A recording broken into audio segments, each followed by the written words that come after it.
Hello everybody and welcome back to the Two Norries podcast. I'm your host James and I'm joined by my good friend Timmy now. Hi everyone. Rowan is on the deck. Say hi Ron. Hi, Ron. And in the studio we have a Ukrainian couple, Yevgeniy and Lana, and you're both journalists from the Ukraine. I know you find yourself in Ireland, and we're going to talk about what's it like being from Ukraine at the moment and the war and the history and all that.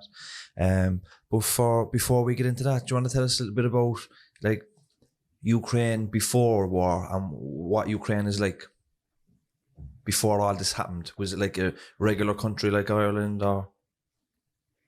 It's very hard to put an entire country into a... Yeah, 40 million people. Yeah, exactly. More than 40 million people. It's a very big country. And we are from the capital. We have been living in the capital for the last more than a decade. And the capital of Ukraine is has almost the same as population as you have in entire Country. Ireland. Yeah. So as you can imagine, it's a huge city. But also we have everything really, like the mountains and the big cities and small villages. It's and a lot of different people, you know, Ukrainian speaking, Russian speaking, Jewish, Muslim. My husband is Buddhist. We have a Buddhist community. So it's a democratic. What's important to understand is that it's a democratic country where we have had free elections recognized by the West and by the East, by all international standards. And we have free speech and freedom of religion, all that. So we are a developing European country, a democratic one. Yeah. What part of Ukraine are you from? I'm from Vinnytsia, which is central Ukraine. Okay. And I'm from Donetsk, which is the most eastern part of Ukraine. Okay. And I was living in Kiev for years. So we met in Kiev, in the capital. And it's a big sporting nation too. And like I would know parts of Ukraine through football, like Shakhtar Donetsk and Dynamo Kiev, and then Andrei Shevchenko. Everybody knows Shevchenko and the Klitschko brothers and Lomachenko. So huge sport tradition in that country too. Yeah. So, And it's also a country that is highly digitalized now. And maybe more digitalized than most of the European countries. And we still have a quite low GDP compared to European Union, but it is a developing country, and we have like rich cities and maybe poor countryside. But we have to know that Ukraine is the biggest country in Europe by territory, by land. really? So it's really, and we have 45 million, approximately 45 million of people. Yeah. So you're a journalist, Eugene. What kind of journalist? I was a journalist in the Ukrainian biggest daily newspaper. Okay. I was a news desk editor for a few years, and also the special correspondent. I was a war correspondent also. I was going to any war to several war conflicts that were going on in the in the territory of former Soviet Union. Could you foresee what's after happening in Ukraine at the moment? Could you see this happening at some point? You know, like everyone knows that every newspaper in Ireland and Great Britain was writing about this. Yeah.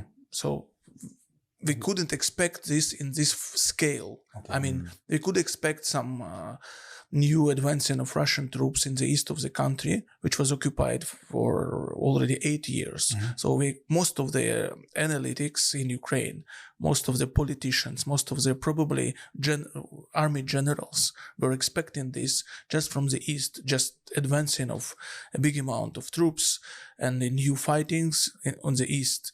But what they did, in fact, it became like a full-scale war.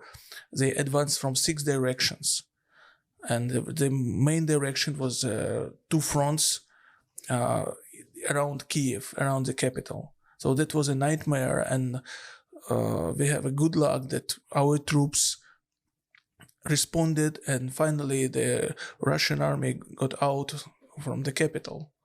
So they couldn't storm, they couldn't conquer the capital. So for 1 month, they wanted to enter the capital, and some of their groups did it, but they were burned out. But we were quickly. talking with you before that you mentioned your experience in Chechnya. He was in Chechnya covering That is the first war conflict in Russia. It happened in 1994, 1995. It's quite long ago. So he was there and he saw how that war, turned out and the aftermath and all that. And so when we learned what the Russians have done in Bucha and Irpin in the cities near Kiev, he told me that I'm not surprised because I've seen it before in Chechnya and I've heard stories of the families there about what the Russians did there. And maybe you want to mention something. The tortures, rapes, and everything That's happening now. that you could imagine Russian troops can do very easy. And they did it in Chechnya for years. That was a long war. I mean, the first war was in around 2 years, and the second Chechen war was around 4 years long. So what they did, they eliminated 1/3 of the population in this small republic. The small republic had a population around 1 million. Now they have, I think, 750,000 something. So what we can say, that 200,000 people left the small republic, and probably 30,000 died and disappeared. And now they have the pro-Russian regime, which is much loyal to the Moscow, and they have their own troops that are now fighting in Ukraine. Then how the idea of the Kremlin is 8 years ago they conquered few Ukrainian territories. Now they take their men, all the men from these territories, and put them to the Russian army and fight Ukrainians. To fight Ukrainians. Even against their will. In most they make cases, Ukrainians fight against Ukrainians, even against their will. Yeah, That must be so difficult for these men, like, to be fighting their own people and to know that if they don't do it, they'll be killed. Yeah, because I was very surprised to hear Chechen fighting against Ukrainians for Russians, because of obviously Chechnya has their own history with Russia. It's important to understand that people, we call them Kadyrov people, Kadyrovtsi. So Kadyrov is the head of Chechnya now, who is very loyal to Putin and Russia. So those are the men who are pro-Russian and pro-Kadyrov. But there are other Chechen people. Most of them have fled Chechnya years ago. Yeah. After their wars, and they became refugees. We have friends in Austria, Switzerland, all over Europe, who are now joining, or years ago, we have a friend who has been in Ukrainian army for years. He is a Chechen guy. He comes from one of the European countries, and he is fighting against Russians.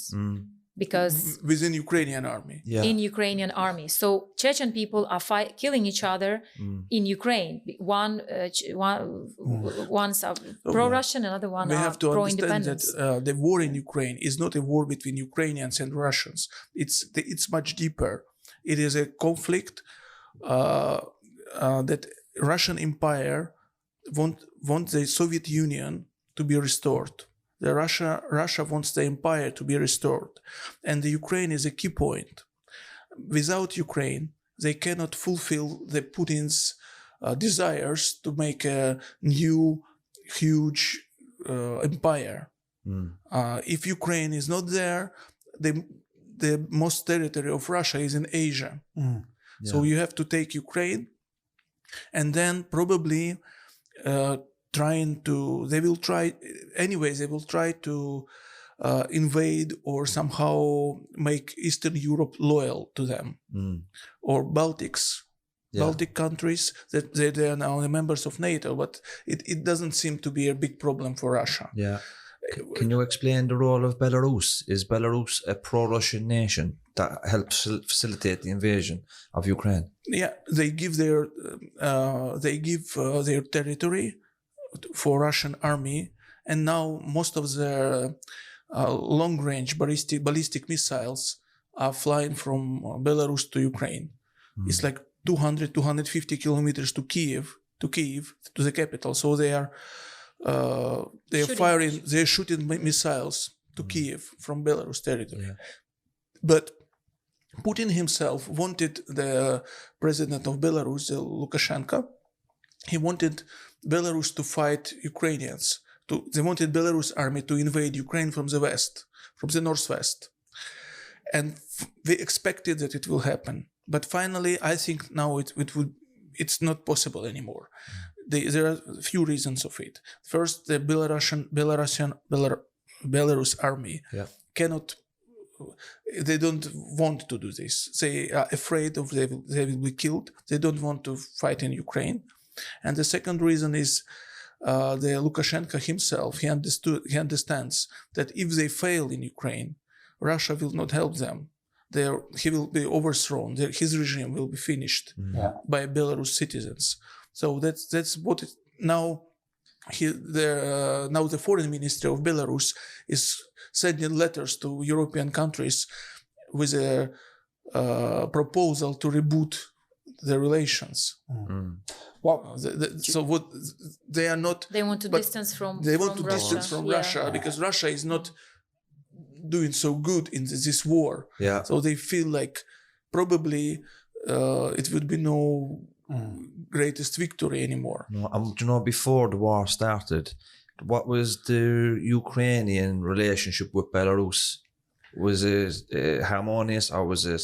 For last year of last 10 months, the relations became very bad, mostly because of human rights violation in Belarus. And around 2 years ago, there was a kind of revolution in Belarus.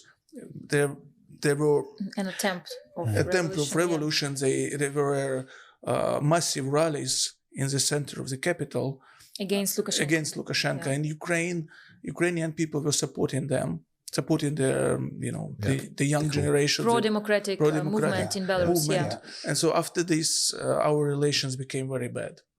And also, if you remember, when they interrupted the Ryanair flight. Maybe this story in Ireland is quite known. After this, Ukraine was the first country who stopped flying to Belarus. So that's why relations were, I would say, not so, but quite bad. But anyway, we didn't expect that they will give their territory for for missile launching. And we had actually, speaking about the relations before the war, we had many refugees from Belarus who came to Ukraine after the pro-democracy uprising failed in Belarus. So we had even in the office space where we had our office in Kiev, we had like half of it was occupied by programmers and other IT people from Belarus who came as refugees because they were afraid for their life if they stay. So can you, a lot of people that listen to this podcast and beyond, right, there's a lot of confusion around why all this even started, right? There's a lot of different theories. Can you explain to us Putin's reasons for starting this war? As my husband mentioned, the most important thing you have to understand is that, and Putin said it himself, it's a quote from him. He said that to him personally, the collapse of Soviet Union was the biggest tragedy of the 20th century. That's a quote. So you have to understand his thinking that he wants to recreate some kind of an empire again, where he and Russia can be powerful again. I think Putin has been in power for 22 years already. He is like the Tsar, and we had 5 or 6 presidents. This president is the 6th one. Is the 6th president of Ukraine. In Russia, they had one for 22 years. So I think at the very beginning of his presidency, he was keen. He wanted Russia to somehow integrate into the West, and he maybe had some democratic sentiments and better relations with the United States. But I think that at some point he realized that the reforms that the West wants him to implement in Russia, he cannot implement because he wouldn't be able or doesn't want to fight corruption in Russia, and he doesn't want freedom of speech because obviously the downside is that people criticize you and media criticize you, and he doesn't like it. So he has been suppressing all free speech, many journalists killed, many opposition politicians killed. And then he just decided that why become democratic? We are Russians. We can be our own power number one in the world. Why go join the United States or the Western Europe in their traditions and political life? And he invented this term, sovereign democracy. Okay. And invention. So instead of being a poor developing country which only has gas and lives on its natural resources, but is if you go out of the Moscow, is very poor, and it's like very different Russia. Moscow is one Russia, and everything else is totally something else. So instead of being like a poor country in the world, he can be its own. He can create its own empire. And it's much easier. So relying on the money that coming from the huge natural resources, huge money, the oil price is going up, gas prices going up. So they can operate with billions, and they operate with this money to corrupt the people in Europe. Yeah. Because we're very probably in reliant. Ireland also. I just definitely. I'm not familiar with this question. But also they have been looking at Ukraine as the younger brother along the way. Yeah. Maybe Irish people would know a thing or two about this, but so they always treat us as, it's like your younger brother, and they always wanted to dominate. They wanted to be, and it hurts them, many of them, to see that Ukraine wants to move like closer, has closer relations with Poland and other Western, democracies, and they see it as a personal offense in their imperialistic mindset, And that was their reason then to attack straight away, because we cannot read the Putin's mind. No, thankfully. But in any way, we have to understand that in last 2 years, the world changed a little bit, and Putin himself, he probably thinks that the green energy story that is going on everywhere now, that where European countries now say that we don't want to use the coal and gas and oil, we have to use renewable energy and so on. Putin himself, he understands this as a personal challenge. So he thinks that it's all against Russia. Yeah. In his crazy, insane consciousness, it goes like, the president of Ireland could say, okay, we go for renewable energy. But Putin understands this as we go against Russia, because Russia has oil and Russia has gas. And if you all wouldn't use it, Russia will be poor, and poor, not developed, and very backwards. So he also probably thinks that the COVID story that happened in the world was also against Russia somehow. Did you see the statements of his foreign minister, that he openly says that Ukraine has a biolaboratories or bioresearch centers that were researching COVID against the Slavic people on some strange stuff that we are developing some kind of biological weapons against Slavic people. But if we are Slavic people, how would it? But at the same time, he says that in his like pseudo historic articles, he said that, there's no such thing as Ukrainian people. Russians and Ukrainians are the same. Then 2 months after that, he says, in Ukrainian laboratories, they were developing a biological weapon that would target the Russian people. How would it know if it's you're Russian or Ukrainian if we are the same people, right? It sounds insane. It sounds weird what they're saying, but they're saying it openly. And, not just ordinary people, but we can say now, we can clearly understand that Putin probably and their closest surrounding are, they have a conspiracy in their minds What they are saying, which laboratories, what is it about? They're just creating stuff to they- validate why so they their don't do it. reality- Yeah, first they said that they are like against drug using Nazis or whatever. Then it's biolaboratories. Then it's something else. It's just it's all lies. And it's, they have lost. They have some reasons. They produce many reasons to invade Ukraine, but in fact, all the reasons are strange. The real reason, I think that real reason is they really think that everything what is happening now in the progressive world, can say, is against Russia. They really think that they want the Western world wants to destroy Russia, and the Western world wanted to use Ukraine to destroy Russians. And they, which is they cannot prove.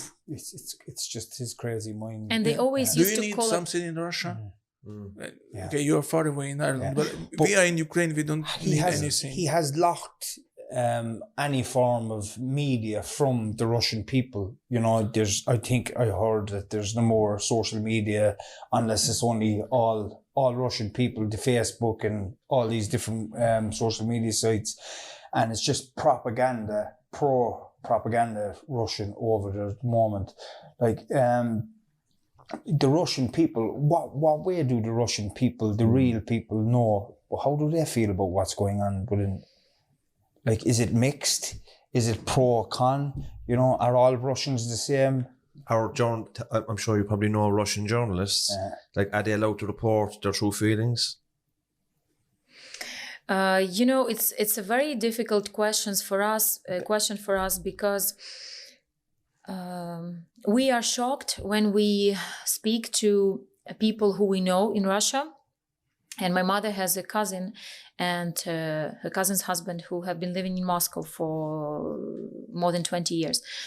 And we have friends who have family there. And, it's very shocking. Like, we never would think that any people at all, but our neighbors in particular, whose language we understand and, who we have a lot of common history and common problems, and that many of them would be so brainwashed that they would just say, yeah, shoot them all. They're all Nazis, the puppets of the West and everything. Like, my mom was talking when just the war just started. My mom was talking with her cousin in Moscow, and she just says, well, her cousin was saying, like, you're all brainwashed, you don't know anything, it's because you're Nazis. And my mom says, like, what are you talking about? You are going to Ukraine every year to visit your family. I can understand the people who never go to Ukraine. They may think that something else is going on there, but the person who goes there all the time, who has family there, who was born and raised there, what are you talking about? And she says, no, don't worry, will be fine. We will just destroy a couple of thousand of people who are like very anti-Russia, and then it will be fine. And then when my mom was like trying to like send her the links to like media and photos and all that information that they don't have there in Russia, she just replied like, stop talking to me, stop writing me. It's very difficult as well. So that's Russian people are feeding into the propaganda. If you're going to ask me, like, are there some good Russians? Of course. We see them protesting. Yeah, they are. There are good Russians. There are people in Russia that are against the war. But, the propaganda Russian propaganda is very strong. Even the best person in this world if you listen to this for 2, 3, 4 years, you will go crazy. Yeah. And you will believe, maybe you won't believe the 100% of the bullshit they spread, but you will believe 30%. And it is enough to become a bad Russian. It's enough to support the war. Yeah. Maybe now they lost around 20,000 soldiers in Ukraine. Since the war started, Russia has in lost. 50 days. Okay. 20,000 young people. They lost the biggest warship of Black Sea Fleet. Okay. Now, with around 300 people probably sunk Okay. there. And probably the amount of this amount will make them more sober. And sanctions as well. And when sanctions, they feel the pinch in their pocket. But sanctions are still not enough. They feel, what is very bad in this, we Ukrainians, we know Russians very well. We know them the best. Everything what they will do, we predict. And according to, if we're talking about sanctions, maybe people in the US, they think that, okay, if they come to the shop and they won't see the, toilet paper anymore, they will think, oh, we should stop war in Ukraine. Never. Opposite. They will be even stronger in their desire to crush us and to reach their goals. Yeah. Because when the situation becomes tense, all Russians, they become like one network, one KGB network. They lie, even simple people on the street, if you ask them about the war, they will lie you openly. They are lying, and they know they are lying. But they will anyway tell the TV propaganda to you, because they feel that they are part of something great. Yeah. That is the biggest problem. That's something that you cannot feel in the democratic country. But also because it makes them angry. It makes them angry, and it makes them even more feel like it's the West against us, So, and they have been saying, the politicians and activists and other people, they have been saying like, so what can they do to us? They need our gas anyway. They will be buying us stuff anyway because they cannot go without it, And they really feel like it's the West against the great Russia, And before the war, like years before the war, they had this sentiment about, Russian values. And what they mean by that is that we are the moral compass of the world, and that's about Russia, about Europe, and about United States and other Western countries. They would say that, all these gays and lesbian and all these immoral things that are going on there and are supported by the governments. This is so wrong. And the Christianity there has become like Orthodox Christian has become very important, and they see it as moral and great Russia against the immoral, corrupt West. And they have been calling us like, it's a meme already, like Ukraine is like the puppets of the West. And the United States, they would call us that the United States are our overseas masters, And that's the propaganda being used in Russia. Even before the war, years before that. That is propaganda from the 1950s. Okay. Yeah. It's still going on. It's long way. And they don't even, propaganda. if you start, I had many dialogues with friends of mine from Russia about this. And they say, and when I try to explain to them that, their basic human values, it's not American values or it's not Irish values, it's basic human values. This is relevant in Russia as well, that human life is important. And, your opinion is important, and that you are free to, speak your mind and pick your religion and decide who you live with, as long as you don't harm anyone. Yeah. And then they start to, think about it. But usually people don't question it. They just, in their mind is that Russia and the West are against each other. And I think sanctions it's just going to make them angrier, and as long as the West relies on Russian. Can I talk to you about first point I want to make was the history of it again. I remember Putin talking about he made a comment about the Bolsheviks getting it wrong, and I remember thinking like, imagine like we have our own history with Great Britain, right? Because obviously we were occupied nation up to 100 years ago. I know we are a republic. I know Ukraine is a republic, but I can imagine. In Westminster, they got a new prime minister, and he decided, you know what, 100 years ago we made a mistake, let's take back Ireland. It's kind of like that, and I think like if that can happen in a European country over there, then it can happen to a European country elsewhere.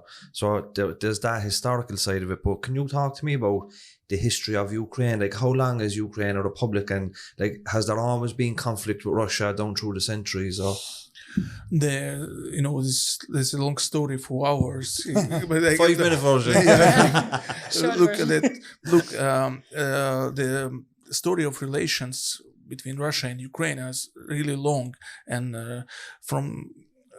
let's start from 17th century, 1654, Russia officially occupied Ukraine, and it was a story of constant fighting, and till the Russian Empire collapsed in 1917. Only part of Ukraine was under Russia, and another one was at that under time, the part of Ukraine was under Russia, another part was under Austria-Hungarian Empire, Yeah. and some part was in Romania. Yeah. Then the Austrian Empire collapsed also, and Russian Empire collapsed, World and War I. Ukraine became an independent country in 1918. But in 2 years, the big Russian army crushed this independence, and Ukraine became part of the Soviet Union, with some of the territories. And after Second World War, in 1939, the Soviet Union took a part of Ukraine from Poland, according to their treaty between Germany and Soviet Union. They invaded a few territories that are now inside Ukraine, and Baltics also at that time. Yeah. And after the 1945, after the Second World War, they also Soviet Union also have taken some parts of Czech Republic and parts of Romania, and all these territories are now within Ukraine. And in 1991, the Soviet Union collapsed, and this big territory of Ukraine became an independent republic, which we have already 30 years. We have a real democracy, and all this, we have to understand that some of our presidents were more pro-Russian than pro-West. Yeah. So it's always, Ukraine was like between the Russia and The West. contemporary EU. Yeah. All the time. So the president, the new president was elected in 2019, Mr. Zelensky, and he was supported by Russia because they were thinking that he's pro-Russian. And maybe because his campaign was like, we didn't understand, is he pro-Russian or not? It wasn't He clear. didn't understand It wasn't himself, clear. He's not a typical politician, should we No. say? It wasn't clear from his speeches what he is about and what he's for. So that's why Russia was supporting him against the previous president, who was clearly anti-Russian. And then after 2 years, you see that he became a total enemy for Russia, because Russia demanded all these years, the 2 years of his presidency, Russia was demanding the territories. They were demanding from Ukraine to recognize the Crimea as a Russian territory and to recognize the parts of Donetsk and Lugansk as independent republics. And finally, we had some talks, negotiations, even in Paris, in Minsk, and finally the negotiations was stopped, and they started to prepare the war. But anyway, we didn't expect this in such a scale. I mean, literally, it's the biggest war in Europe since 1945. Yeah. You never can imagine how many troops and how many armored cars they brought to Ukraine. We've seen the satellite images of Ukrainian Of the convoys, which are 40 kilometers long. 40 kilometers, yeah. That was It's unbelievable. That was crazy. And these are all tanks. Yeah. And we've seen stories then in the early days of Russian troops arriving in Ukraine and met by local people, and it was kind of like almost friendly interactions, but things have kind of gotten worse as it went on. Is there, like, we understand Russia's role in Syria as well, in terms of, and nerve gas is being used and stuff like that. Is there a fear now that that's where it could go in terms of chemical weapons? Is that a real fear for Ukraine? Yeah, absolutely. Yeah. Just imagine that Russia can do everything what you can fear as a nightmare or impossible. They can do, because they don't care. They don't care. Putin openly said that we don't need a world without Russia. If it would be no Russia, it would be no world. So they openly threat you with with the nuclear weapons, not only chemical. Yeah. Do you think he's crazy enough to use these form of weapons? We don't know. Does it matter? No, Does it matter much? No, it doesn't. If he's insane or he's normal, but the only thing that matters what they are doing and what they are doing crazy things. And probably I hope that Ukraine will finally crash them. Yes. With the help of the Western countries. Without this help, we couldn't do anything. It's only a matter of time before the Western countries have to say, like, what's going on here is wrong. Like, it's just inhumane. Besides everything else, all these different laws and rules that are with NATO and the UN and everything, that it's only a matter of time where they look at the human aspect of it and say, this is wrong. Like, these people are just innocent people. They're being killed. This should not be happening. You know, it's ours is like, you hear all these different stories of, you know, conspiracies and all this. We're not going to go down that route, but like, let's look at it at a human level. You know, I would never like to see anything bad happen to you or any of us here in this room, you know, or anybody in the Ukraine. But these leaders of these big countries in America and England and why, I can't understand why they're all over there. They're shaking hands and they're donating a few million here and a few million there. Why aren't they intervening and saying, like, this is completely wrong? Are they afraid of a world war? But maybe the world war has already begun. Like during the Second World War, it was Hitler invaded Poland and the West stood by for a period of time until it went past Poland. Do you think that history is repeating itself and that inevitably it will end with an Allied intervention? Yeah, that question is, you know, maybe we should address this question to the Western democracies and to the leaders of the countries like Great Britain or the USA or Germany. But what we can clearly say that if Putin is still president of Russia, the war will be going on. Maybe we will win this war, but next war will start after 2-3 years, because this regime and the Russian government, they only everything is relying on Putin. Everything is all decisions are made by him, by himself, by him. Then it's not the defense minister, and it's not a foreign minister who are deciding to invade other countries. He has complete control. That's complete It's a complete dictatorship. So it's just one That's person. his idea to smash Ukraine, and the idea. Then you know, experts were saying, it was openly written in different newspapers, that Kiev will be conquered in 24 hours or 48 hours or 72 hours. All experts were saying this. And then all the democracies were looking, okay, what we will do after Kiev is surrendered to Russians. So they were ready to the long partisanship war. But in fact, we still have an army, we still have a defense ministry, we still have a president, Ukraine is still on, and everything is under control with Ukrainian army and people in the country. So the tactics changed. So now they're helping us with more offensive weapons, with more long-range artillery and all this. So probably it will help, but I think that they are just a little bit late, in like 1-2 steps late. So Russia make step, and they're thinking 3-5 days, and then they make another step, and they're a little bit late. So because of this, people are dying.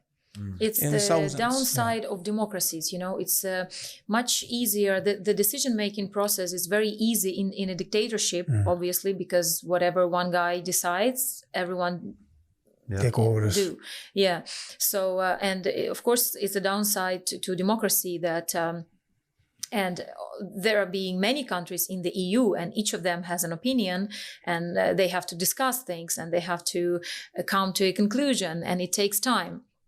While in Russia, it just takes, a few hours. So it's very hard to respond.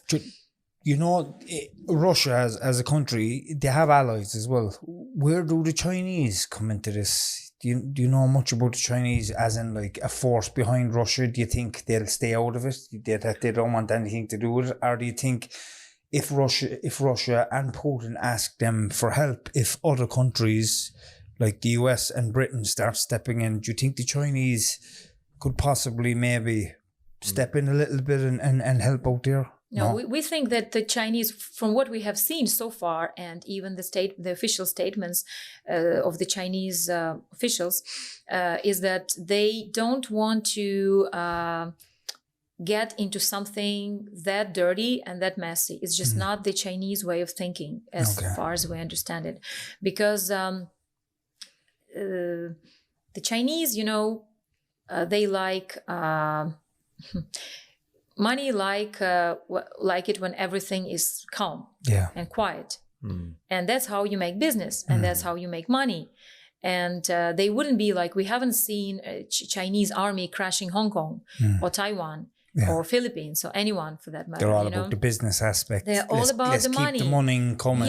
Let's keep the money. Let's invest. Let's bribe a few politicians to push for some pro-Chinese decisions. They're all about that. But they wouldn't want, from what we have seen so far, they wouldn't want to get involved into something that terrible. So no, we've looked at the conflict from the macro level, from the context and the historical side of it and all that. But we've seen photos and images in the media recently what reminded me of Sarajevo, Bosnia in the 1990s. Mass graves, innocent executions, stuff like that. Have you guys got family members at home in those towns? Or have you a fear that your family members are going to be killed like the people that we've seen in the media recently? And what's it like for the people on the ground in the Ukraine at the moment? We have, we have family in Kiev, in Vinnytsia, and we had very good friends in Irpin, but they are safe. They left their houses, and the houses are destroyed, but they went to Western Ukraine. And I had my family from Kiev moved to my family in Vinnytsia, which is a bit to the west from Kiev, because in Kiev it was just too dangerous. And my uncle, he did not want to go.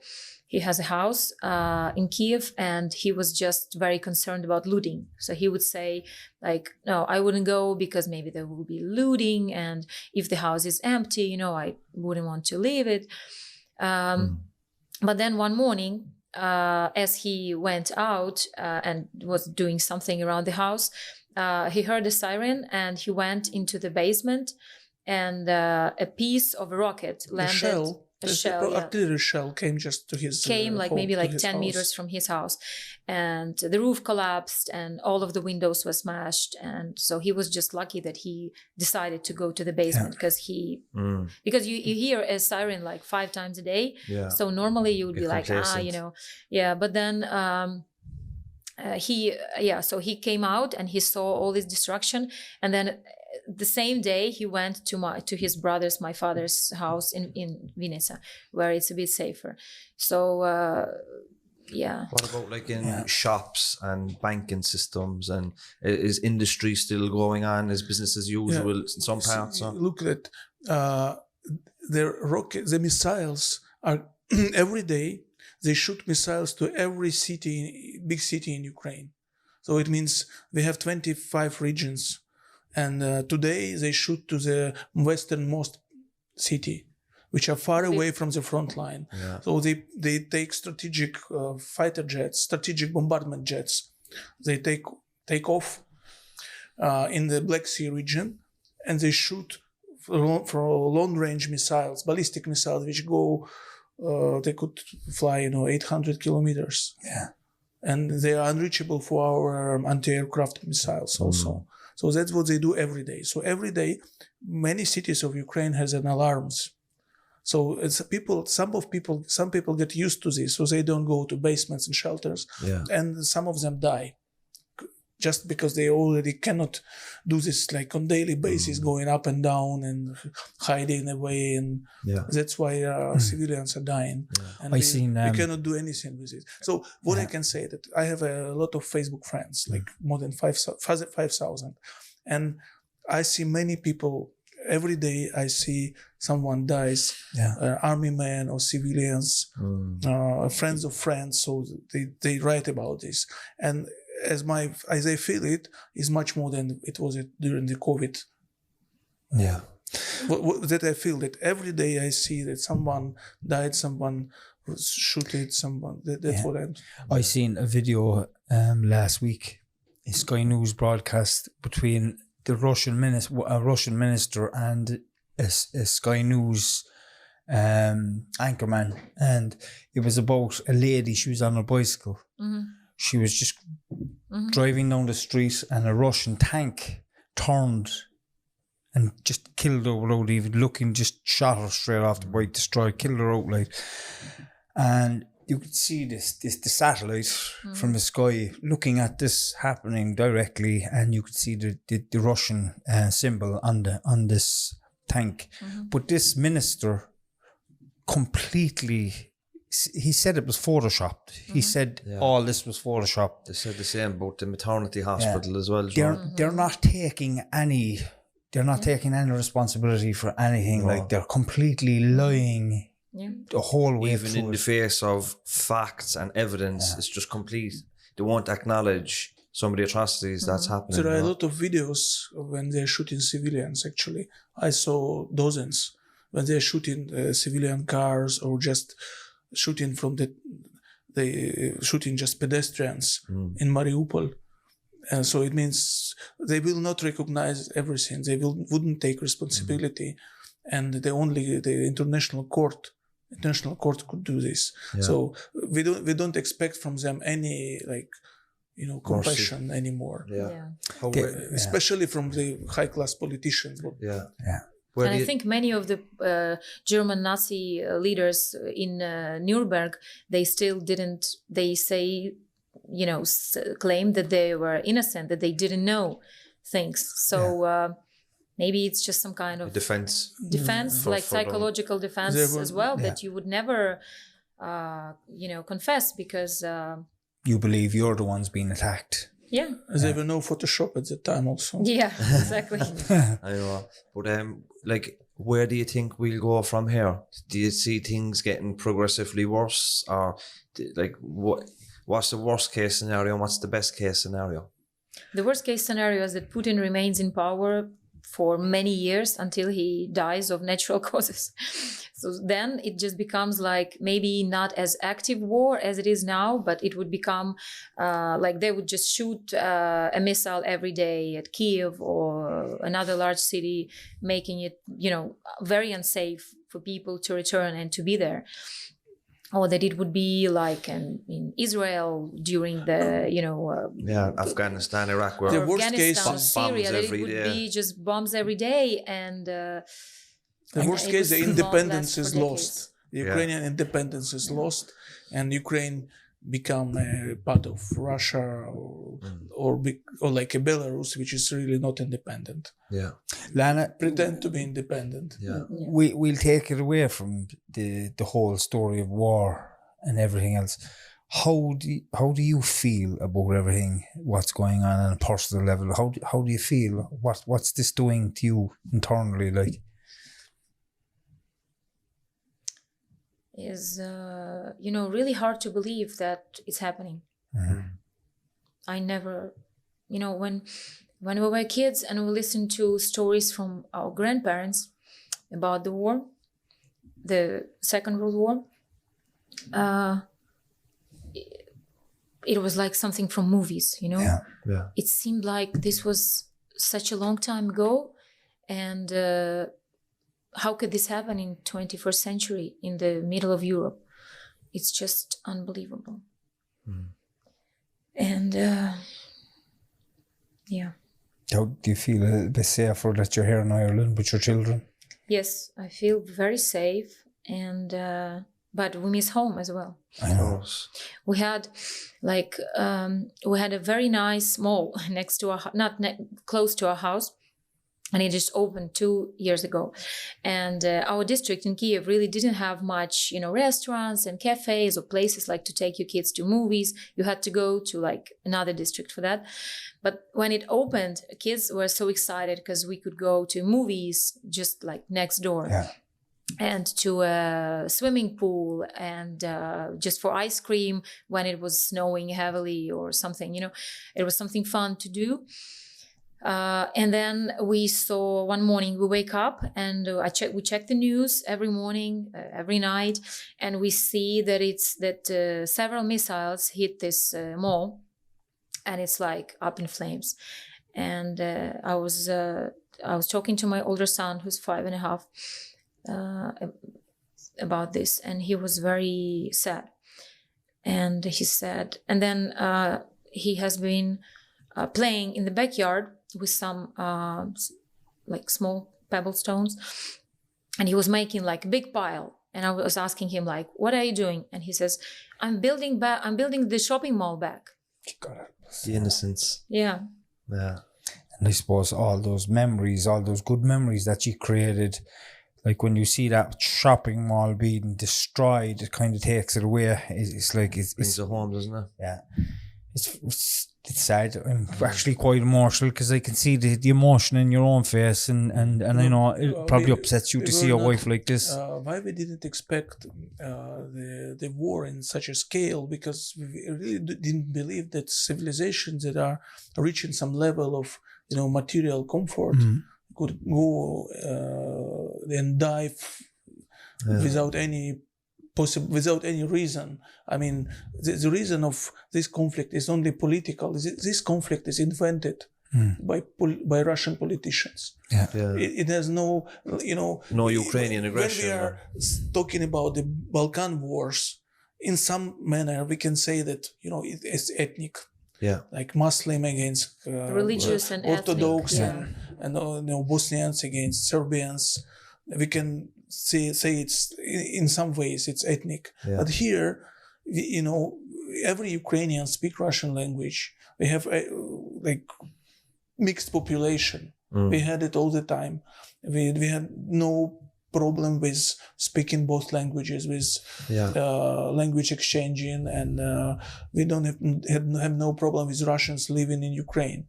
There were no ethnic cleansing. Actually, we had many Russian refugees who were coming to Ukraine, escaping the Putin regime. That is why, because the KGB, the modern FSB, they never forgive their people if they're escaping or betraying, like they did in London.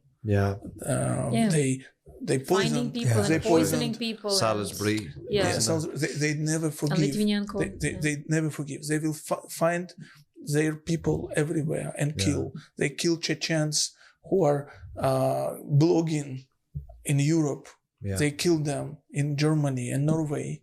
They were sending assassins. Can you explain to me about the Russian oligarchs around the world and how what's their relationship with Putin? Like Roman Abramovich from Chelsea Football Club, he was sanctioned by the United Kingdom to freeze his assets, and how does that? Is he a friend of Putin, and is this a way of the West trying to get at Putin indirectly?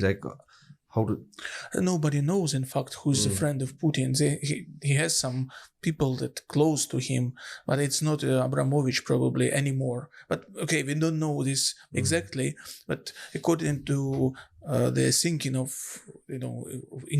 British government, if they sanction the oligarchs, they will probably influence the Putin, and he will stop doing what he's doing. But in fact, is it true? Do they have this kind of influence? Can they really change something? I mean, Abramovich was an intermediate in the Ukraine-Russia negotiations. But for the moment, we can say that negotiations totally failed. Because they are demanding something that we cannot do. We cannot fulfill. They won't recognize. okay, maybe someone will ask, why don't you recognize, why don't you do what Russia wants? Just recognize its republics. Anyway, you don't control them. Yeah. Just recognize the Crimea. Anyway, Ukraine is not controlling them. And give up your plans for EU membership or Yeah. NATO membership. Why don't you just do that? But okay, it is a political problem also. What we are fighting for actually. Yeah. We are fighting for the democracy. Yeah. We want to join the free space of Europe, of EU, maybe NATO. With Ukrainian nation, we see their hope. More, you have to understand, like more than 80% of Ukrainians, according to the polls, they support Ukraine's movement towards EU. So why would our president just say, guys, let's just forget about that because our neighbor doesn't want us to? So next day he's not a president. You give him, next day there will be a pricing and in Kyiv, and he won't be a president anymore because, people wouldn't be happy. And also, it's like a saying goes, you give them a finger, they bite off your arm. Yeah. You give them the arm, they bite off your head. It will never end, There's a quote from, Winston Churchill. Everybody knows Winston Churchill, but he's obviously known for World War II and all this. But before that, there was a quote where, and it goes, the thing about the Irish is they just refuse to be English. I think there's a bit of Ukraine in that, like no matter what happens, Ukraine will never accept Russia as the authority. Yeah. And there's a brilliant documentary on Netflix about Ukraine and the Ukrainian people around the Crimea, and it doesn't matter what resources or war tanks Russia have, Ukrainian people will never accept Russia as a ruler, and you can't oppress 40 million people and manipulate into the way you want them. So it's not going to end well for Russia. But before we finish up, I want to go back to the question asked. So we got the worst case scenario. Putin stays in power, goes on for a very long time, and it ends up like Syria or something like that. Best case scenario, what needs to happen right now to help end this? I think we said that really Putin to die, isn't it? I think we cannot avoid the direct fighting between NATO and Russia. A NATO intervention is what's needed. Yeah, it will happen. Yeah. It will happen. We can just say that, okay, maybe he will stop, maybe Russia will take out their troops, but I think it would be direct confrontation. Someday they will shell to Poland or Baltics or any country which is supporting Ukraine. Someday, very soon, it will be very soon. So I think NATO is saying some peaceful stuff that they're saying, okay, we don't want the war, but they are actually preparing the war. They move troops to Ukrainian border now. They have thousands of American Marines in Poland already, and Lithuania and Estonia. They hope, and the United States in particular, they hope that they can help us with Lend-Lease, as they used to during the Second World War, that they supplied tanks and ammunition and planes and all that to the Soviet Union to fight the Germans. But it's a good question. Will it be enough for us to win? Or if the NATO would have to get involved eventually? I think that's what's probably going to happen. They're just going to say, right, we'll have to step in here, and they will just crush Russia. I think it's like a good versus evil. It's a possible scenario also that we will win this war, but still, if Putin is there, I don't believe that it will be stopped, or we'll have next. It might stop for a period of time until they regroup. Until they regroup and reach more, get more resources. They have a lot of resources. And so the best scenario, the very best, is the dismissing of the Putin.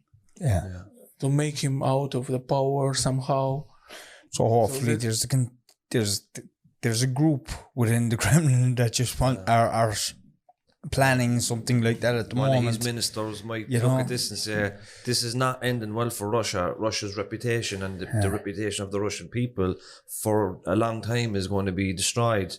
And maybe there's a minister within that cabinet that, I don't know, attempts to take Putin out or something, that's Yeah, hopefully. but in the worst scenario, if we lose the independence and like Ukraine is taken, all the Ukraine is taken by Russian troops, the Europe will see, I think, 15 millions more refugees. That's the majority of Ukrainians will run away because it is no way, because we see it in Bucha how they behave. They take the city and they took every man, and they were searching for army men. They were searching for Ukrainian so-called nationalists or activists, and they were killing them. And then someone Not even activists, like members of the city council. Yeah, and they were killing and torturing and all the men in this small city. Not even men. How many women were raped, and even teenagers, and it's just horrific. Yeah, so the normal practice is that they do is the rape is abnormal, but normal practice they eliminate all the activists. Yeah. All the people who could The dissenters. who Stand resist, up and Stand up, who yeah, could yeah. resist. Yeah. And if they do it every city of Ukraine, we will lose millions. Yeah. Okay. That's why this scenario is the worst case. So they didn't come just for changing the president. Yeah. They came for changing Ukrainians to make them Russians or whatever, to make us different, to make us to break us into becoming Russian. Yeah. there. Do you know, I read a story recently. If you don't want, you run away. You emigrate or die. Yeah. Or But I read a story recently, and it was away from the human side of it, kind of, but it was around pets and dogs and cats. And like, I've 2 dogs, I'm an animal lover, not to leave your pet behind, or you think of all the pets that are in homes and, people that had to leave their dogs and their cats behind and stuff like that. Like, there's so much hurt and trauma being experienced across Europe at the moment, because obviously you guys are in Cork and we're taking in some Ukrainian people that are coming into Cork now as well, so like there's going to be a lot of healing needed to be done, and I just want to say welcome to our city and our county, welcome to Ireland. Thank you so much. You're in Ireland, but by the grace of God you've come to Cork, which is the best part of Ireland, and you're very welcome. And if there's ever anything myself and Timmy can do to help you maybe get your message out there, or to give you a platform, we are going to we have a permission from the biggest Ukrainian news website to make a photo exhibition in Ireland and everywhere in the world, actually, with the best photos of the best Ukrainian photographers collected in the different cities of Ukraine. So we are now trying to prepare it in Dublin, and we can do it in Cork also. Brilliant. So that's what we are working now. We are working on it now. Well, we'll help in any way we can with the emceeing or whatever. If it's an event, we'll help you. It's an event, and the idea is it's a political act. We have to help people to understand the whole picture of what is going on. Exactly, yeah. And how is seeing these photos, even on the phone, it's emotional practice, And we just want to make a public exhibition in Ireland. Brilliant. And that's a great way to show people, by showing them photographs of exactly what's going on in the Ukraine, and people will just see those, and it'll just freeze time for them, and they'll connect with their emotions, and that them will just say, what the fuck is going on? It can happen now What is going on? In Europe,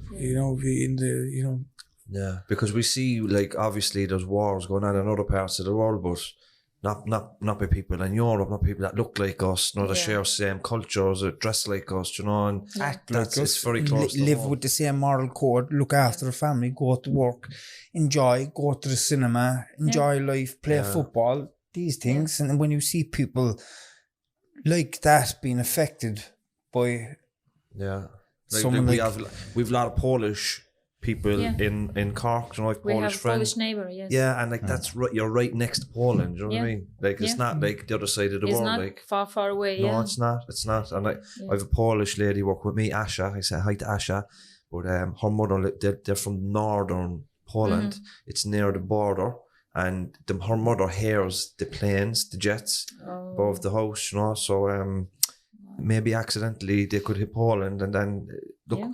worst case scenario, hopefully that doesn't happen. But Can I just do one? We've a reporter here as well in the room, and I just want to ask him if he has any questions for the two of you about anything, because he, do you know, have you any questions, Donald, for the lads?